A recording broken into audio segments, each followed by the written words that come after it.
संतान के रूप में कौन आता है? पूर्व जन्म के कर्मों से ही हमें इस जन्म में माता पिता, भाई बहन, पति पत्नी, प्रेमिका, मित्र शत्रु, सगे संबंधी इत्यादि संसार के जितने भी रिश्ते नाते हैं सब मिलते हैं, क्योंकि इन सब को हमें या तो कुछ देना होता है या इनसे कुछ लेना होता है। वैसे ही संतान के रूप में हमारा कोई पूर्व जन्म का संबंधी ही आकर जन्म लेता है, जिसे शास्त्रों में 4 प्रकार का बताया गया है। 1. अणानुबंध पुत्र।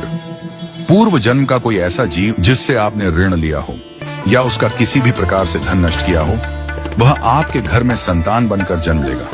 वह अपना धन बीमारी में या व्यर्थ के कार्यों में तब तक नष्ट करेगा जब तक उसका पूरा हिसाब न हो जाए। 2. शत्रुपुत्र। पूर्व जन्म का कोई दुश्मन आपसे बदला लेने के लिए आपके घर में संतान बनकर आएगा। बड़ा होने पर वह माता पिता से मारपीट, झगड़ा करेगा या उन्हें सारी जिंदगी किसी न किसी प्रकार से सताता ही रहेगा।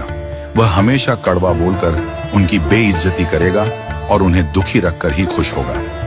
3. उदासीन पुत्र। इस प्रकार की संतान न तो माता पिता की सेवा करती है, न ही कोई सुख देती है। वह उन्हें उनके हाल पर मरने के लिए छोड़ देती है।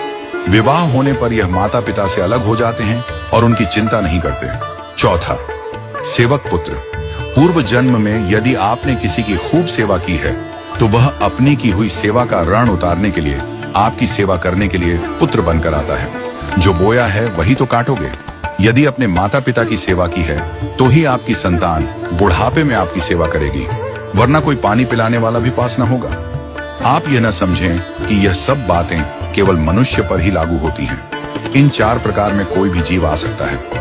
यदि आपने किसी गाय की निस्वार्थ भाव से सेवा की है तो वह भी पुत्र या पुत्री बनकर आ सकती है।